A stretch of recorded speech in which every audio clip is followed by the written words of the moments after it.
Реализация программ переселения из аварийного жилья ведется с отставанием от графика. Об этом сегодня говорили на правительственном часе. Напомним, что в рамках реализации адресных программ с 2013 по 2015 годы было запланировано расселение около 30 тысяч граждан из 12 тысяч жилых помещений общей площадью 490 квадратных метров. По состоянию на 15 мая в рамках программы расселено 14 тысяч граждан.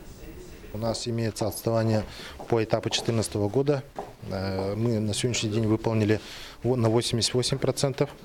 Остальные 12% мы планируем завершить до 1 июля текущего года. И также у нас имеется отставание по этапу 2015 года.